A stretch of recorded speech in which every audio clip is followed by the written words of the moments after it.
Russian president Vladimir പുടിന്റെ വാഹനത്തിന് തീപിടിച്ചതായി report. മോസ്കോയിലെ FSB ക്വാർട്ടേഴ്സിന് സമീപം വെള്ളിയാഴ്ചയാണ് അപകടമുണ്ടായത്.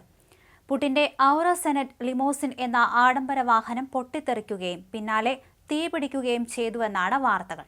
പുടിൻ ഉടൻ മരിക്കുമെന്നും യുദ്ധം അവസാനിക്കുമെന്നുള്ള യുക്രൈൻ പ്രസിഡന്റ് വ്ളാഡിമിർ സെലൻസ്കിയുടെ പ്രസ്താവനയ്ക്ക് പിന്നാലെയാണ് അപകടം. ലിമോസിൻ കാറിന് തീപിടിക്കുന്നതിന്റെ ദൃശ്യങ്ങൾ സോഷ്യൽ മീഡിയയിൽ പ്രചരിക്കുന്നുണ്ട്.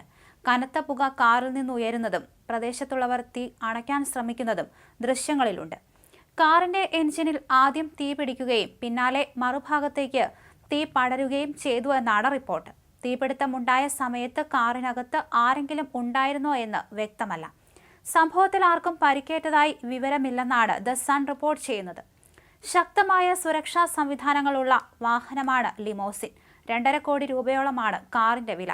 വൻ സുരക്ഷാ സംവിധാനങ്ങളുള്ള കാർ അപകടത്തിൽപ്പെട്ടത് ദുരൂഹമാണ്.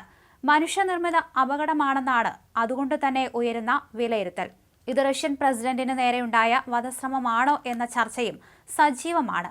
കാറിന് തീപിടിച്ചത് മാർച്ച് 29-നാണ് എന്ന് യൂറോ വീക്ക്ലിയും റിപ്പോർട്ട് ചെയ്തു. യുക്രൈനെതിരെ അമേരിക്കയുടെ നേതൃത്വത്തിൽ യുദ്ധം അവസാനിപ്പിക്കാനുള്ള ശ്രമങ്ങൾ നടക്കുന്നതിനിടയിലുണ്ടായ സംഭവമായതിനാൽ ഇക്കാര്യത്തിൽ വിവിധ സംശയങ്ങളും ഉയർന്നിട്ടുണ്ട്. യുദ്ധം നീട്ടിക്കൊണ്ടുപോകാനുള്ള കാരണമായി റഷ്യ ഇത് ഉയർത്തി കാണിച്ചേക്കുമെന്ന ആശങ്കയുമുണ്ട്. കാറിൽ തീ പടർന്നതിന് പിന്നാലെ സമീപത്തുണ്ടായിരുന്നവർ അഗ്നിശമന ഉപകരണങ്ങൾ ഉപയോഗിച്ച് കെടുത്താൻ ശ്രമിക്കുന്നതും ദൃശ്യങ്ങളിൽ കാണാം. എഞ്ചിനിൽ നിന്ന് പടർന്ന തീ അകത്തേക്കും ആളിക്കത്തിയിട്ടുണ്ട്. പുടിൻ ഉടൻ മരിക്കുമെന്നും യുദ്ധം അവസാനിക്കുമെന്നും യുക്രൈൻ പ്രസിഡന്റ് പ്രതികരിച്ചതുമാണ് കൂട്ടിച്ചേർത്ത് ചർച്ചകൾ തുടരുന്നത്. അദ്ദേഹം ഉടൻ മരിക്കും, അതൊരു വസ്തുതയാണ്. യുദ്ധം അവസാനിക്കുകയും ചെയ്യും.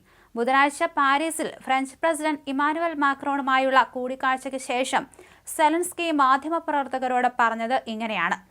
സമാധാന വെടിനിർത്തൽ ചർച്ചയ്ക്കിടെ ക്രെംലിന്റെ ആവശ്യങ്ങൾക്ക് വഴങ്ങാതെ ശക്തമായി തുടരാൻ അദ്ദേഹം US-നോട് ആവശ്യപ്പെടുകയും ചെയ്തു. ഈ ആഗോള ഒറ്റപ്പെടലിൽ നിന്ന് പുടിനെ പുറത്തു കടക്കാൻ അമേരിക്ക സഹായിക്കാതിരിക്കേണ്ടത് വളരെ പ്രധാനമാണ്, സെലൻസ്കി പറഞ്ഞു. ഇത് അപകടകരമാണെന്ന് ഞാൻ വിശ്വസിക്കുന്നു. ഇത് ഏറ്റവും അപകടകരമായ നിമിഷങ്ങളിൽ ഒന്നാണ്. അവർ പുടിനെ സമ്മർദ്ദത്തിലാക്കിയാൽ അദ്ദേഹം തന്റെ സമൂഹത്തിൽ അസ്ഥിരത നേരിടേണ്ടി വരും. അദ്ദേഹം അതിനെ ഭയപ്പെടും. യുക്രൈൻ പ്രസിഡന്റ് പറഞ്ഞത് ഇങ്ങനെയാണ്.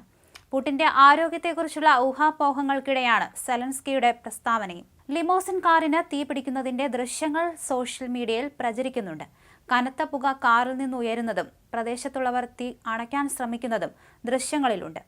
കാറിന്റെ എഞ്ചിനിൽ ആദ്യം തീ പിടിക്കുകയും പിന്നാലെ മറുഭാഗത്തേക്ക് തീ പടരുകയും ചെയ്തുവെന്നാണ് റിപ്പോർട്ട്.